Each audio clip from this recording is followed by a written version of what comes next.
What's up, sheeple? Welcome to another episode of Repeater. My name is Evan. And I'm Pat. And today we have a special live episode for you featuring the incredible Branson Reese. Branson is a comedian and comic illustrator based right here in New York, where you can see him do funny things both on stage and on the internet. And speaking of live and featuring, we have Matt Costabile on the show, who is alive. And we feature him because he's a musician and he loves Jawbreaker and he got to cover one and he was so excited. That was a lot of ands, so here's some more. He was also in a bunch of bands such as The Plains and Rockets on Wire and Endling. And if you like today's episode, do us a favor and tell a friend about it, or, subscribe if you're not subscribed, or rate us if you haven't rated us. Do all those cool podcast things. Yeah, we really would. If you like and subscribe, that'd be sweet. Tell a friend. Tell somebody that likes Jawbreaker. Tell somebody that likes Branson. Oh, a lot of people like Branson. Well, thanks for joining us, folks. This is Repeater.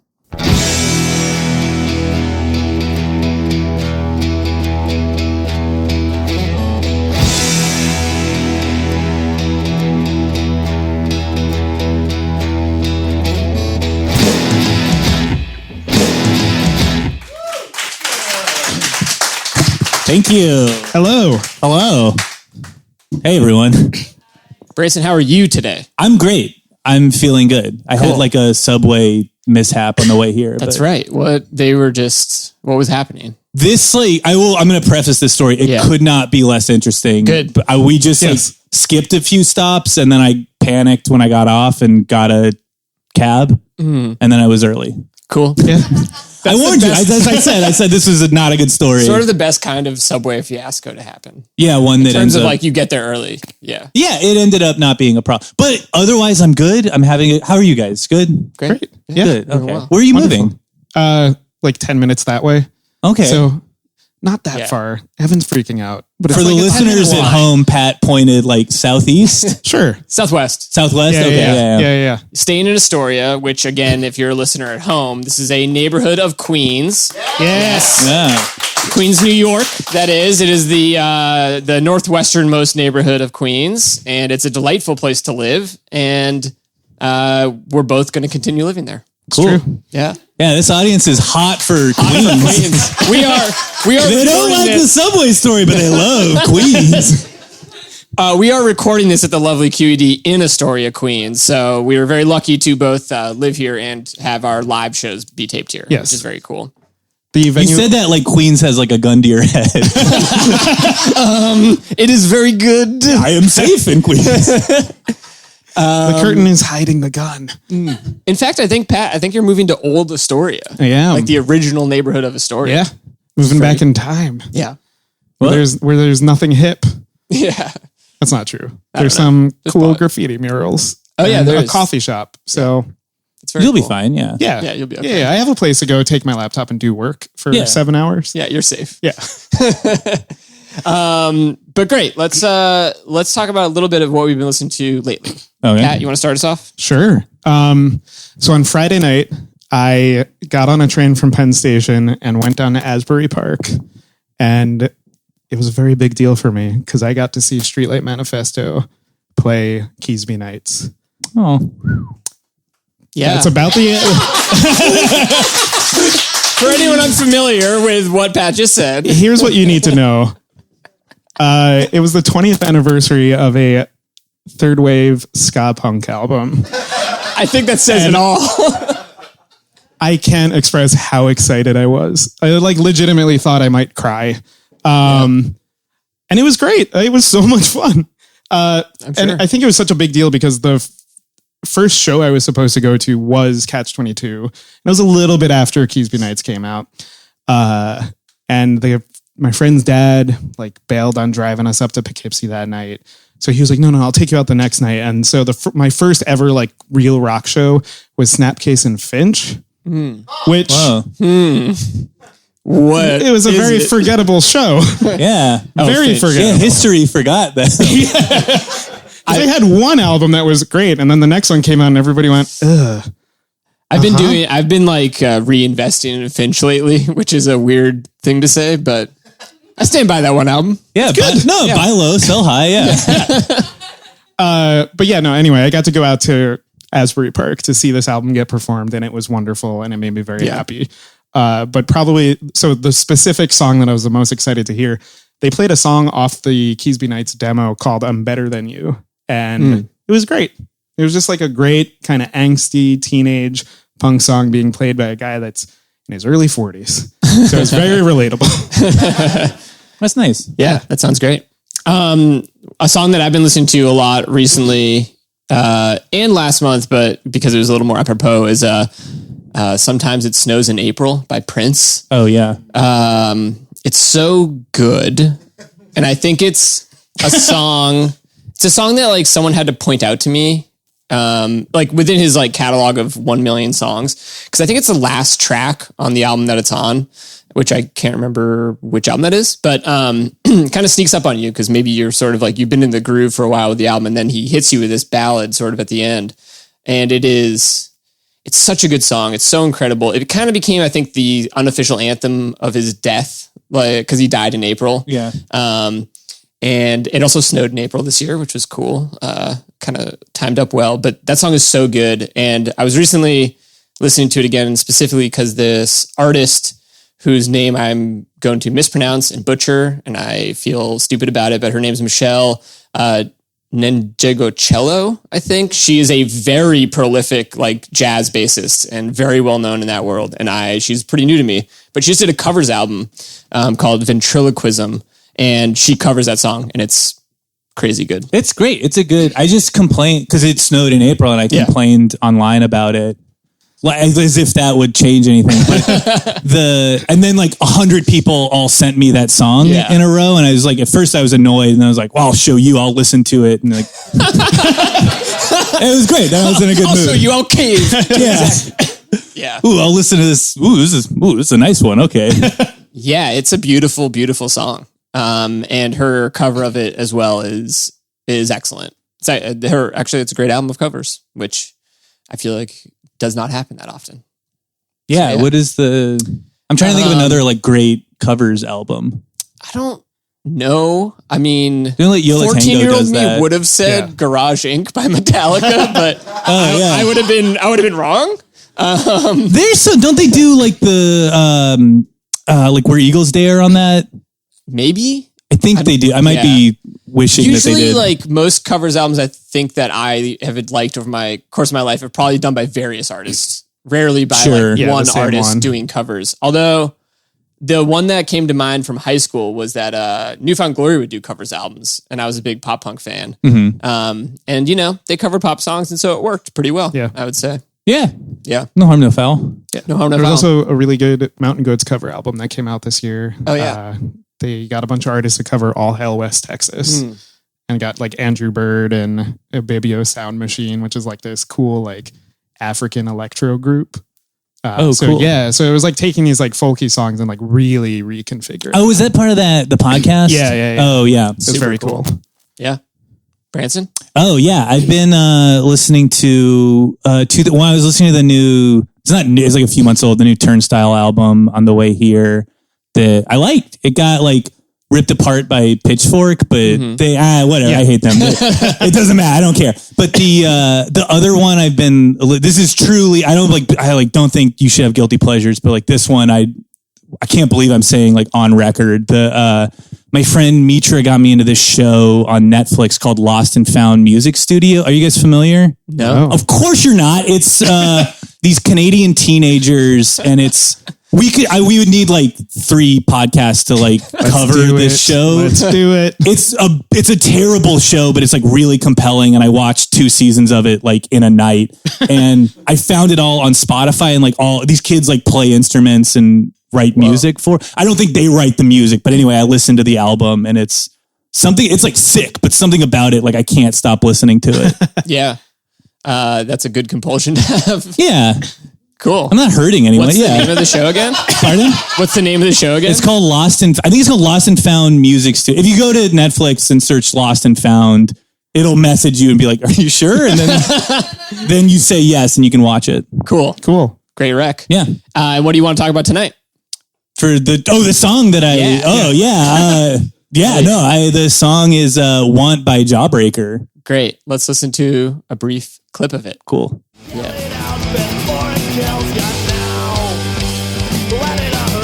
Brought it right into the chorus. That's smart, yeah. Or I don't even know what you would call this. This is the chorus. Yeah. It's a very good rendition of I. Yeah. We understand where the title comes from. It's a helpful part of the song. Because he wants some, yeah. There you go. You see how they got, yeah. And then this part rules too. It does. This part? Yeah. This is great, such a simple riff, and it's wonderful. Yeah, it's a really good song. Yeah. I think I did the right thing by choosing this song. You did. Yeah, thank you. Congratulations, you can stay. Thanks. Yeah. That's it. No, it's done. So great. That's the song. Pat and I are going to try to guess why you chose it. Oh, yeah, this part. Yeah. Great. And as usual, we will be right. Yes. Which is probably not true. There we go. I think you grew up in a suburb and had a cool... Yeah, right so far. Whoa. Yep. That's how you get it. Start real general. This is like what's his name? John Edwards, like crossing over. Like, yeah. I did think about trying to learn those tricks on how to like make people think I was reading their mind. Yeah. And then I creep myself out with that. So I'm not going to do that. No, but like, I think either older brother or like older neighbor had this album and like cassette tape and would drive you to school and this was on it. And then when you turned into a teenager and picked up the bass, you were like, yeah, this is the song I want to learn. That's my guess. Okay. Do I confirm or deny? I wait for you. You can guys wait. for, You can wait for me. My guess, I had no idea because to me, probably by the time I found out about Jawbreaker was like so far past the game, that like they immediately seemed extremely cool to me. And, you probably like thought you were uncool, but this was a really cool band to like. And so in my mind, you just naturally knew who they were. But I don't know how they would have come to you, but I bet maybe this is the first Jawbreaker album handed to you and this is the opening track. And so it's just that thing of like, this is your entry point into a world of this kind of like straight up heavier, legit punk music from the 90s. That's my guess. Oh, those are pretty good guesses. Those are very flattering to me guesses. So I really like those guesses. And all the ways that they're not accurate are just like, oh, I was actually like dumber than you think I was. No, this was like the origin of me choosing this song for this was Evan texted me to be like, do you want to be on repeater? I was like, yeah. And he was like, great. So the next step is you have to pick a song. And I was like, I'll get back to you. And I was like thinking like, what's a song I should listen to? What's a song I should listen to? And I realized like it had been like 4 hours. And during that 4 hours, I had listened to this song over and over. And I was like, oh, I love this song. I'll just pick that one. My history with the song is I was thinking about it on the way here of like, cause it's back far enough that I don't totally like remember the first moment that I heard it. It was just like, oh, it was there for a while. It was, I'm pretty sure I was I say I was in a band, but we didn't have a name and we didn't play any shows. But we did like fuck around in my friend's basement all the time, just like playing music. And it was like, we were all like 13 and 14. And it's like the age where you get really aggressive about your specific tastes, and it's like the narcissism of small differences. Like anyone who's a little off, like can eat shit like that. And that's why we never did anything, is because we just spent way more time like fighting with each other than doing. But I do remember I played bass in that band and we had to be at his house because his dad had a bass. And my mom said if I wanted a bass, I had to mow lawns for a bass. So I was like, I'll just go over to his house. And then I'll just do theater later, like whatever. No. And we would play a lot of like, he was better than I was. And so that limited the pool of what we were able to play. I had very specific taste that limited the pool. And I wanted the bass to be featured prominently. So that limited the pool even more. And like, we would mostly just play Iron Man over and over and over again. But I do remember this song and Waiting Room were both like downloaded by me. I think like from like Kazaa or something early on. And as far as Jawbreaker songs go, this one and Boxcar, which are like the two, the two, like, if you're like a basic Jawbreaker fan, that's like the starter pack songs. Like those, I knew about those for years, and it was probably like 5 or 6 years, like when I was like older teen, that I found out about I knew it was there, but that I like listened to the rest of their catalog. So that's like my history with that song. Yeah, it's very cool. Awesome. Thanks. Was that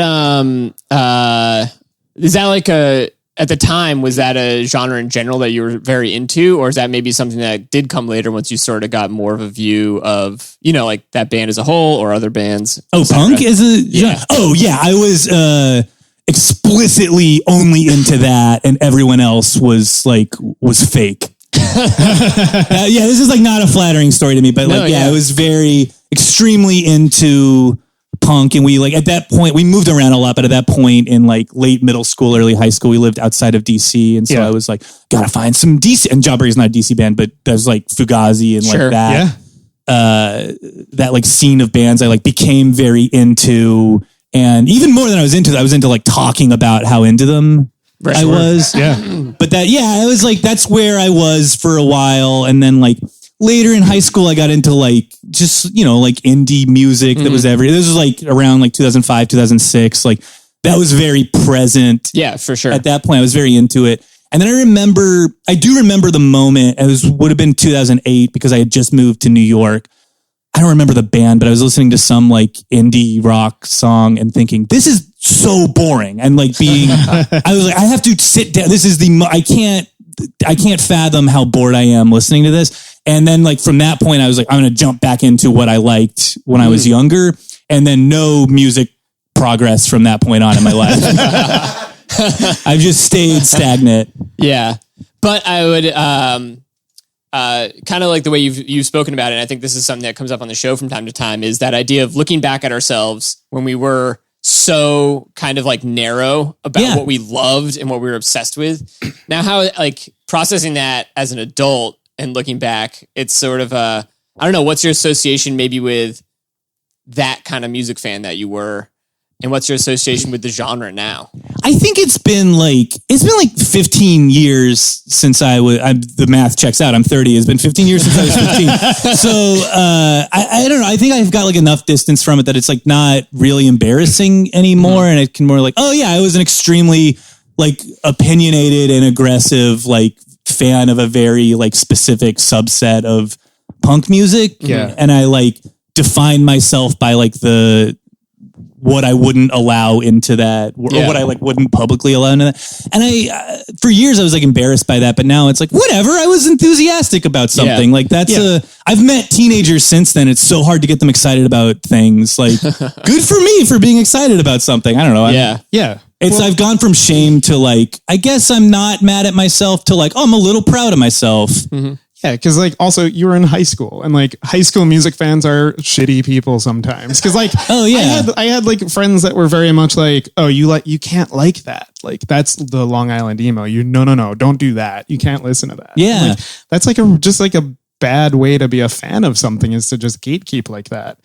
I mean, Jawbreaker talks about that. This is like that's a subject of a lot of their songs, is about like this scene that you guys have created is like so suffocating that like nothing exciting or fun is coming from it. And like, I was guilty of that, but I was also a little kid, so it's fine. Like, I've also been thinking about it recently, because like, not to get political, but like, like Trump's president. So I don't want to like blow your guys' politics away. I know he's pretty easy to avoid, so you might not have known that, but he's president, which is like it's like stirred a lot of like old emotions for me, of like reminding myself when I was 13 and I was like, yo, fuck Bush. And like, my dad would be like, that's fine, but we're at the dinner table. Don't you have whatever opinion you want, but you just made your mom cry. Like, like that.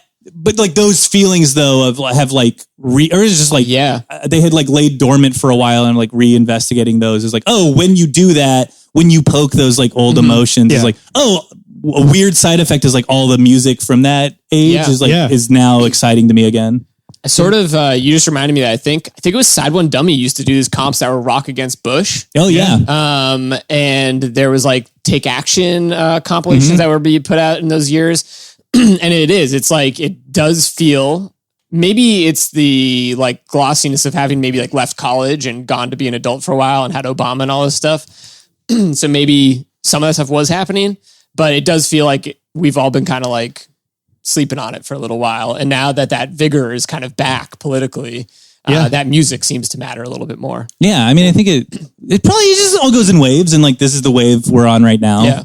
Yeah. And like, it's both unfortunate that we're on that wave, but like, it's nice to know that music can have that effect.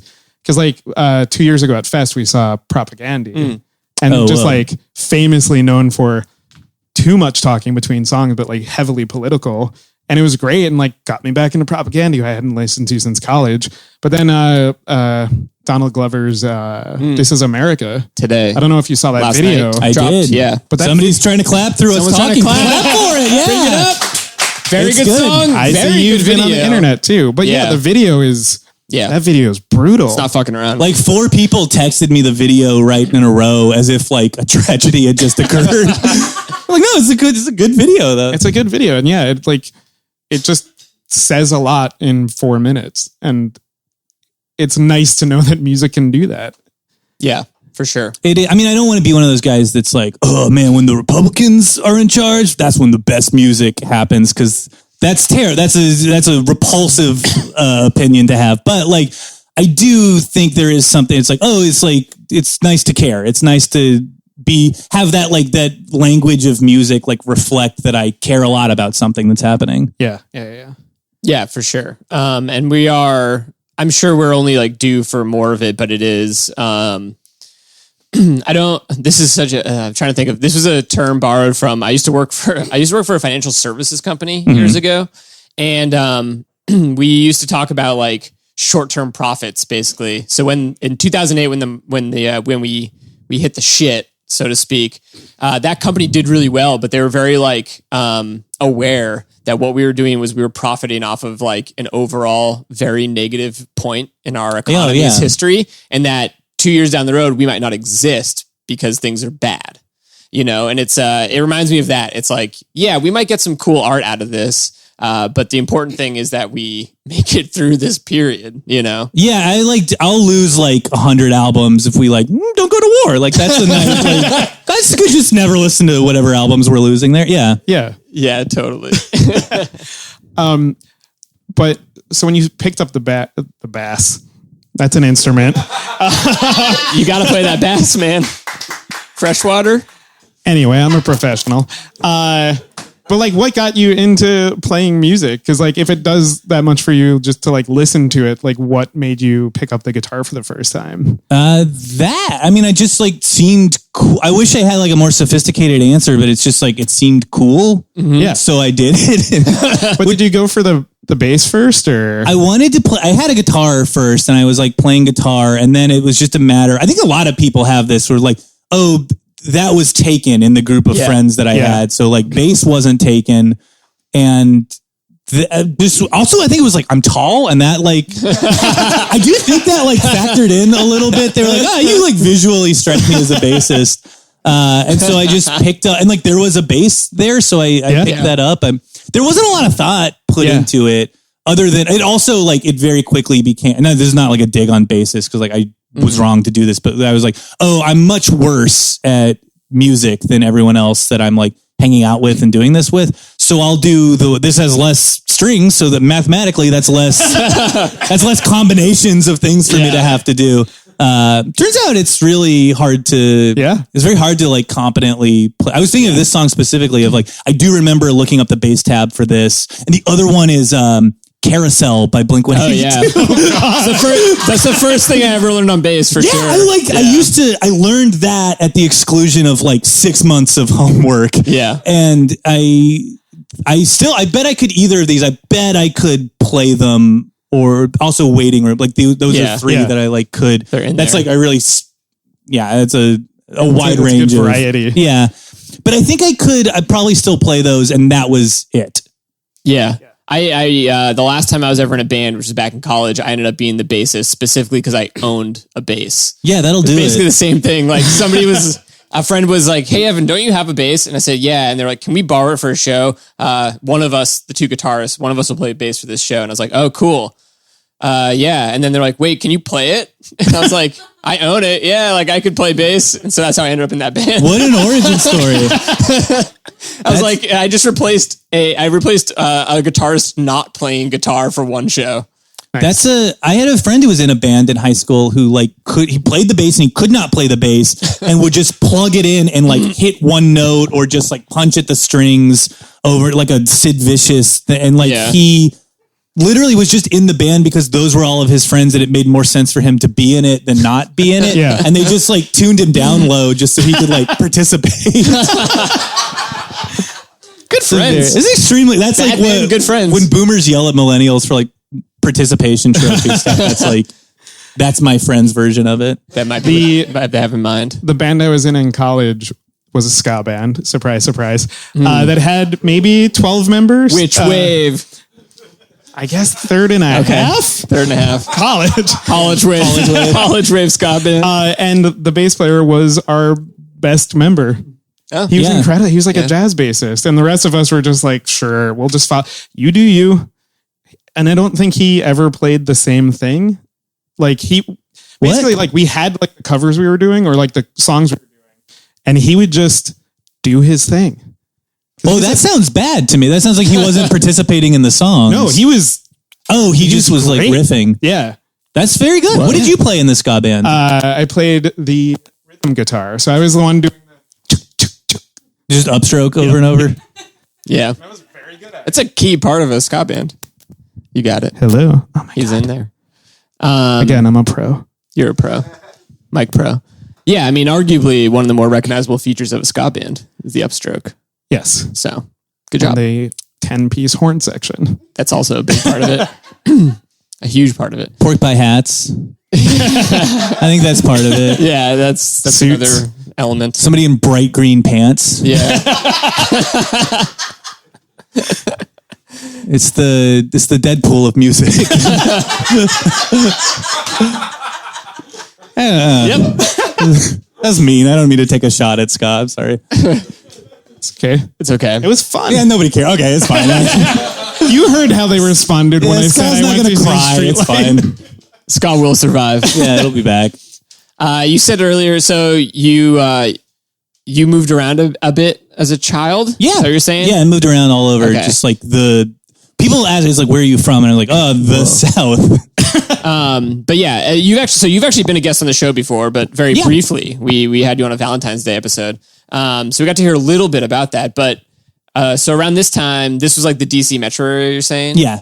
And what ages were you there for? I think that would have been 13 to 18. Okay. So that was great. I had a nice those long, really formative years. Yeah, I was I was able to appreciate what a blessing having a 5-year chunk in one, and for those years in particular, that was very nice. But we also lived in Alabama and Florida, and I lived in Louisiana for a little bit, and Tennessee and other parts of Virginia. Yeah. I think was that the biggest city you'd been outside of? DC? Living wise? Yeah. Oh yeah, absolutely. Yeah, okay. Other Birmingham or Mobile or Pensacola, which is obviously not as big city wise.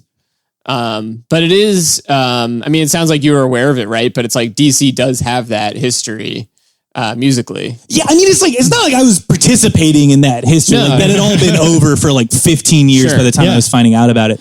But it was to read about it and then be wait a second, that's a concert venue that I go to where everyone's 90 now, but not 90, but that was a very exciting feeling to be whoa, I'm near where something happened years ago. Yeah. In retrospect, it's I was just starved for something as a kid, but cool. Yeah, it was a cool feeling, and it led me to be interested in that music over anything else. Yeah.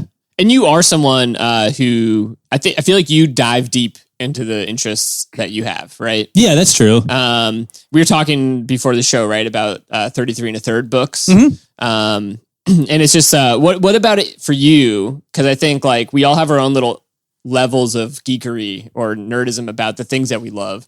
What about it is it for you that something catches your attention to the point where you're gonna do the dive?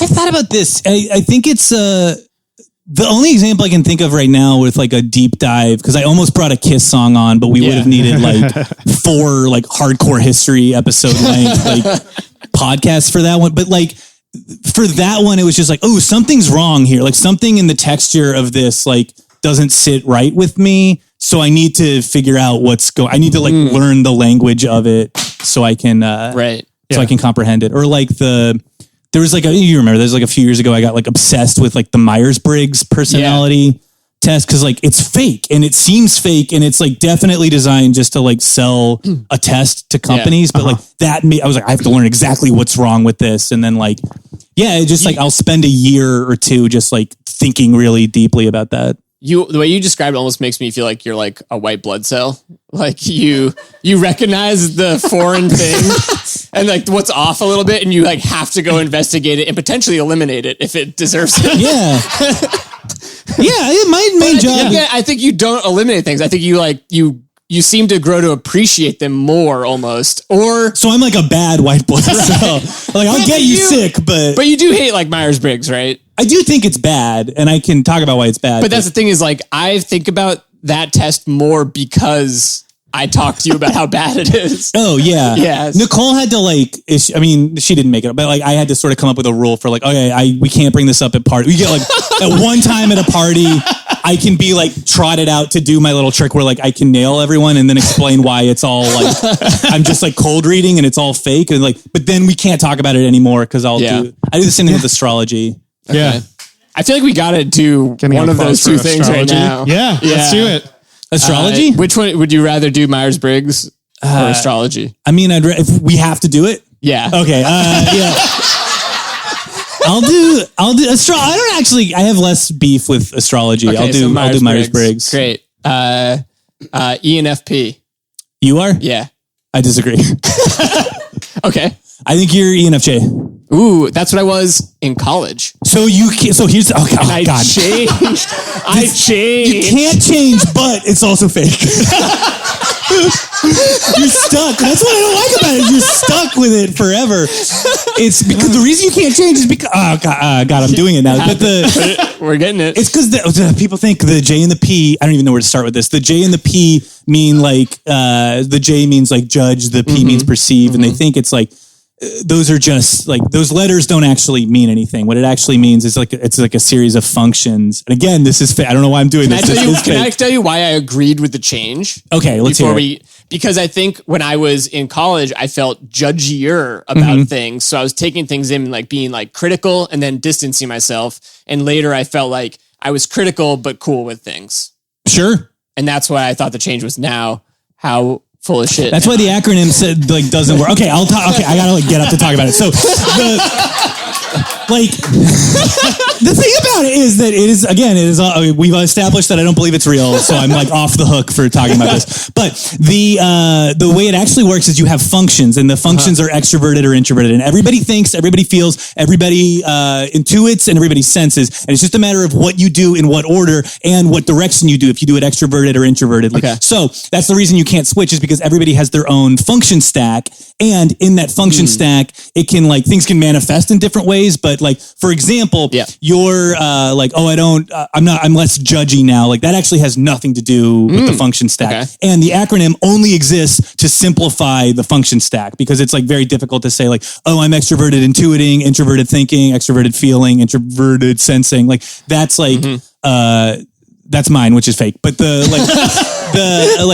it's like easier to just like have the acronym, and the J and the P are there just as like, to explain. It's like, oh, people with this order function stack tend to be a little more organized, so we're going to give them the J. These people tend to be a little more open-minded and less organized, we'll give them the P. But it doesn't actually like correspond to anything. Right. So your function stack, as I see it, would be extroverted feeling, which means you read the feelings of others and read the room. Introverted intuition, which is like long-term planning and goals and like internal symbolism. I can't believe I'm being allowed to do this. Extroverted sensing, which is about like what's happening in the moment where you are, like what the a lot of athletes have that as like their top sense. Sure. And then your bottom one. This is one where you get a little bit of trouble. Is your bottom function is introverted thinking, which means like you might be your critical thinking might sometimes take a back seat to like making sure everyone's okay. That's what I think, but I mean, I could be wrong. And again, if I'm wrong or if I'm right, it's all fake. Right. Pat, do you know yours? Nope, have no idea. Cool. Because I did the test and I was like, this doesn't matter. None of this is real. Yeah, that's the... Wow. Yeah, I guess you could do that, or you could spend 2 years like memorizing the functions. But then again, we were at our friend's house and like read through that birthday horoscope book, and that was like, oh yeah, this does fit. Also, it doesn't matter where the moon is in the sky. Yeah. I think that's where it started for me because I'm clearly much more heated about this than the song that I brought in. Like, right, of course. I remember reading about my birthday and like my horoscope when I was like a kid and being like, that's not me. It's like you're sensitive and moody and like a dreamer and like nobody would describe me like that. Like nobody, my family was like, oh no, that's not you at all. And at a party about like 3 years ago, a friend of mine I was like, let's do it. Let's do my chart. And she did my chart and it was perfect. And it was like, oh, that's me. It's like negative stuff about me that I've had like taken years to learn how to deal with. Like you really nailed me. And then later we realized she had put me a month early. And I was like, oh, this is January. This is not February. So we redid it with my current birthday or my current. I changed it. Man. Yeah. At the moment, this is my birthday, and we redid it with my birthday, and it was like, you're like a Kurt Cobain, like you care too much sometimes, and like even she was like, oh, something must be wrong with astrology. Because when I was just about to turn 30, I was like going to more shows and like seeing more music and seeing like bands I hadn't seen in a long time. And I was talking about it at work, and my boss was like, "Oh yeah, no, that's because your Saturn's returning." And I was "Oh no, I wasn't about to turn 30 because because it's supposed to be when you turn 30." And I was like 27. That's what the No Doubt album is about. Right. And it is. She's about to turn 30. It's about like wanting to settle down. Is it 28? It's 28. All right. Oh God, did I just alienate you with this? Okay, great. Oh God. Oh God. Are there any Myers-Briggs fans here? We got any big fandos? We got one. Myers is here. Yeah.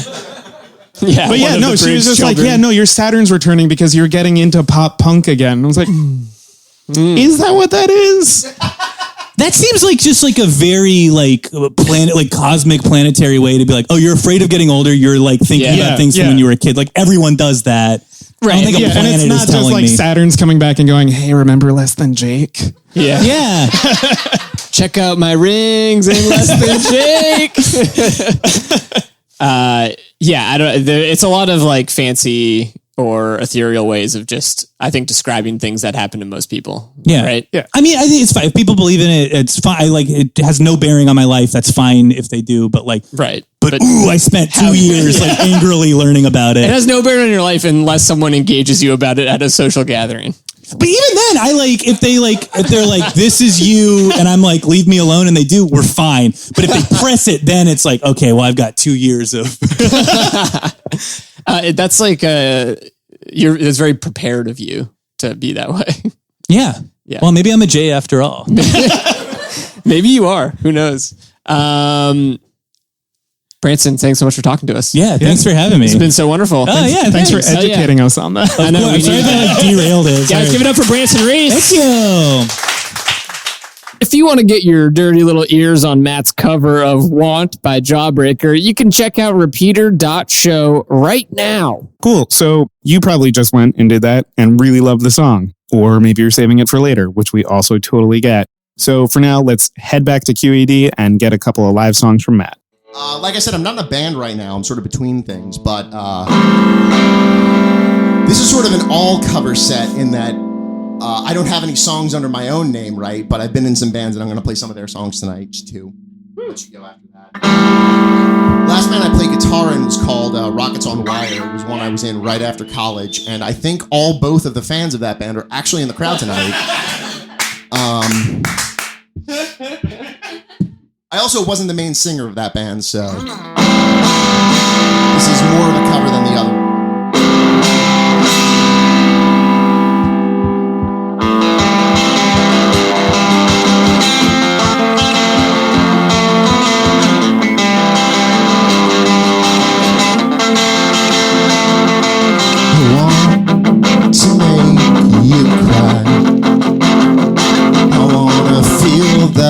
Dead Sea, washing me clean. Die to sleep at night without the ghosts of lovers watching over. I'm just fine, I'm just fine, I'm just fine. I'm just fine, are you alright, are you alright? Waiting for the fall, I'll be around when you come. I am waiting for the fall, I'll be around when you come.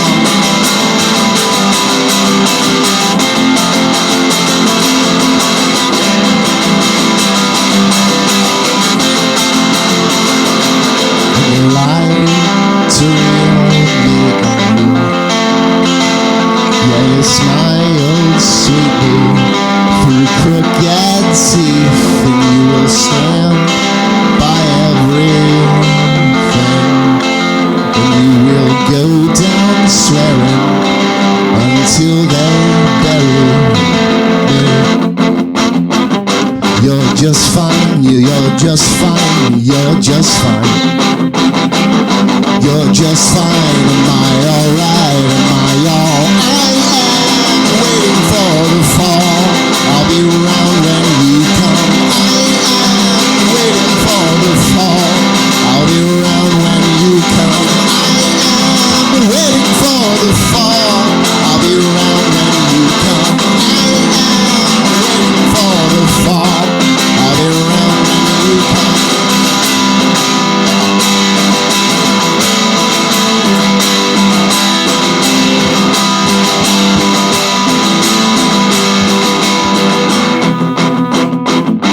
I'm just fine, I'm just fine, I'm just fine. I'm just fine, I'm just fine, I'm just fine. I'm just fine, I'm just fine, I'm just fine.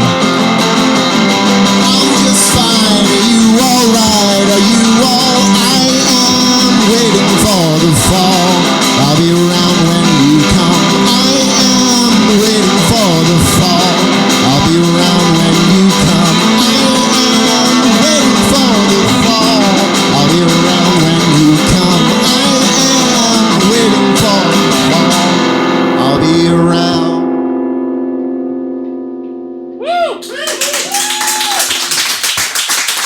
Thanks.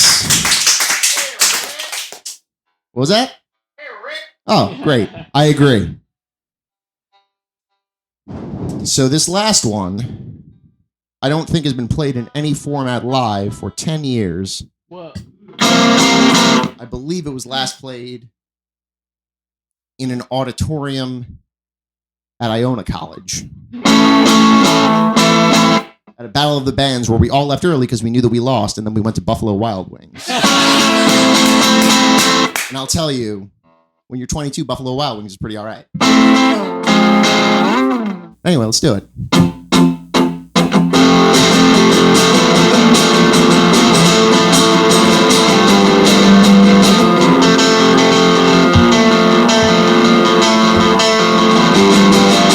Emotion from a six-string is now just a cliche. Take the passion out of what you play. Throw in a smooth breakdown. Don't cross any lines.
If you want more of that sweet, sweet Branson Reese action, you can follow his ass online. You can get Branson on Twitter at Branson Reese or on Instagram at BrandSonOfGod. We may also recommend checking out swanboy.com for all the latest and hottest Swan Boy comics. And speaking of the internet, Matt Costabile is there too. You can find him on Instagram at Costabile, or you can find him on Twitter at Costabizzle. He's got funny tweets, and they're great. You can also check out his band, The Plains, on Bandcamp at theplainsnyc.bandcamp.com. Pretty great indeed. And we think you're great, and we're so glad you listened to this show. Talking with Branson was a true treat. And like Pat said, we've known Matt for a long time, and it was really great to finally have him on the show to play some music. Yeah, it was nice to have a night that just felt like a bunch of friends hanging out. And that's what we're always aiming for on this show, is to get the feeling of a bunch of friends hanging out. And that's how we feel about you. So thanks for hanging out with us. Yeah, thanks. Maybe one day you'll be on the show. Maybe one day you will. But until then, hit repeat. Evan, put your Jawbreaker shirt back on.